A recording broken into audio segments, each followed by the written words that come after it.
Salut tout le monde, c'est Etienne Agri YouTuber et on se retrouve cette semaine pour l'Ora. On va voir comment ça fonctionne, l'automotrice autonome de chez Kuhn. Vous voyez là, elle rentre se garer dans son petit local et dans cette vidéo, je vais vous expliquer un peu le fonctionnement de la machine. On va être sur une exploitation, on vous montre tout ça, donc si vous voulez bien me suivre, c'est parti.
Maintenant, je suis avec Pierrick, qui est directeur commercial chez Kuhn et qui va. Je vais poser une question très simple. Pourquoi Ora? Comment vous êtes dit, tiens, on va faire une automotrice autonome chez Kuhn? Alors, écoute, Etienne, La réponse, elle va être simple. Ça fait désormais plus de 20 ans que nous faisons des mélanges automotrices conventionnels. Et au fil des discussions et des évolutions, bon nombre de nos clients nous avaient suggéré à un moment donné de faire la même chose, mais de la faire de manière autonome. Alors c'est une idée qui a germé ça au début, un peu après les années 2010. Et quand on a vu apparaître un certain nombre de solutions d'automatisation de l'alimentation, on a fait le constat assez simple que l'astreinte de charger de l'ensilage d'un tas vers une cuisine, c'était encore chronophage. Et donc on s'est dit, il faudrait dans ce projet-là embarquer une solution de chargement, à l'instar de ce que nous faisons sur les mélangeuses automotrices, pour que ça aille chercher directement dans le tas d'ensilage et de confectionner une ration fraîche auprès des animaux. Et donc c'est en 2015 que nous avons démarré le projet. Et tu vois, aujourd'hui tu as assisté à la présentation de la première machine qui a été mise en route au mois de juin. Nous sommes en 2021, donc un projet qui a maturé chez nous presque 6 ans, un peu plus de 6 ans. Dernière question, d'où vient le nom Aura? Écoute, ça c'est une bonne question. Si tu sais pas, c'est pas grave. Ah bah si quand même. Alors Aura, parce que c'est assez symbolique, on pense que ce nom-là, il véhicule une image de sérénité, de machine qui inspire la confiance, le confort, une machine que l'on pense, alors c'est pas un diminutif, le A veut pas dire quelque chose, le U non plus, voilà, et le R. Okay. Donc ça je te mets à l'aise là-dessus. Elle dégage un aura. Voilà, c'est ça. Il y a eu un certain nombre de noms. On avait pensé à un moment donné à Liberty apportant toute la liberté liée à l'astreinte qu'on n'a plus. Et en fait, on a jeté notre dévolu sur Aura et je vois que le nom est plébiscité, donc c'est parfait. Mais écoute, très bien. Je vous présente tout de suite le pilotage avec le smartphone et on revient après à côté de la machine pour faire le tour. Bon, la démonstration a commencé. Vous voyez la machine derrière nous est en train de travailler tout simplement. Je suis avec Yvonne qui travaille en recherche et développement, service Kuhn, et qui va nous expliquer un peu le LIDAR. Le LIDAR, voilà. Le LIDAR, donc c'est un système en fait de perception à distance sans contact. L'idée c'est que c'est un laser qui vient scanner l'environnement autour de la machine. Et ça c'est ce qui nous permet en fait d'avoir une vitesse d'avancement de la machine qui est plus importante que ce qu'on peut connaître sur d'autres systèmes d'alimentation. On peut avancer jusqu'à 2 mètres secondes, donc 7 km/h. D'accord. L'idée c'est que comme on est en voiture finalement, plus on roule vite, plus on regarde loin et la machine fait exactement la même chose. Plus elle roule vite, plus elle regarde loin. Et donc au fur et à mesure que l'obstacle se rapproche, la machine va ralentir afin de s'arrêter avant de rentrer en contact avec l'obstacle. C'est ça la technologie. C'est en fait une technologie laser rotative qui scanne tout l'environnement sur 270 degrés autour de la machine. Ce qui lui permet d'être complètement autonome dans la circulation de l'exploitation. Exactement, ça lui permet d'être complètement autonome dans la circulation de l'exploitation. Il y a zéro infrastructure pour ça. Et il y a l'effet coup double, on va dire, c'est que ça sert aussi au chargement de la machine. C'était la démonstration qu'on faisait tout à l'heure. Si on s'approche de la machine pendant qu'elle est en train de charger, automatiquement on va couper les fonctions de travail avant même que l'utilisateur puisse toucher la machine.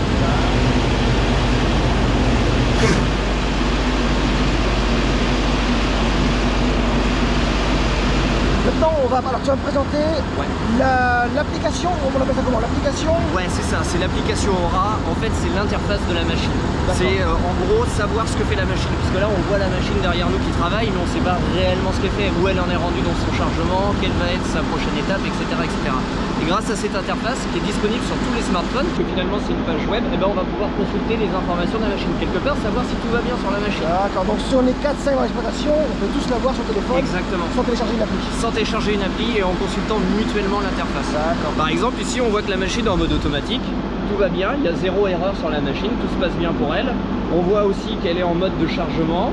On sait qu'au niveau du carburant on est pas mal, il nous reste plus de 140 litres, température d'huile on est parfait, on est à 64 degrés, etc. etc.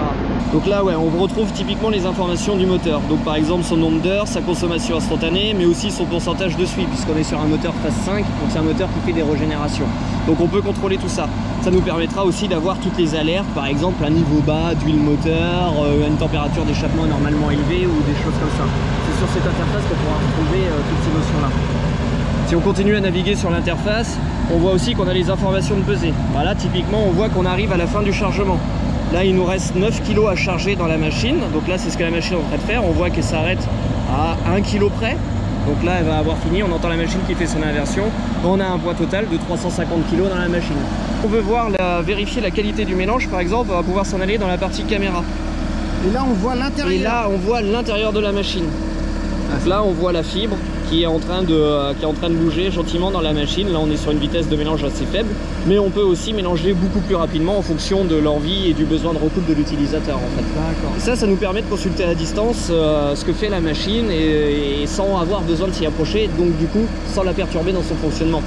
Donc là par exemple, si dans l'application on voit qu'on a une partie carte dans les menus, donc là si on s'en va sur la partie carte, on voit le trajet que va faire la machine. Donc le picto en vert, c'est son point de départ, et le picto en rouge, c'est le point d'arrivée de la machine. Donc là on sait que la machine s'en va dans cette zone là, et donc du coup là en l'occurrence c'est les vaches taries, elle s'en va distribuer aux vaches taries, c'est ce qu'on voit ici. Maintenant je suis avec Léandre qui est responsable projet chez Kuhn pour Laura, et très simple, on va faire un tour de la machine, voir le côté très technique, de quoi elle est composée. Je te laisse faire. On va commencer par l'arrière de la machine, alors ce qu'on appelle l'arrière nous.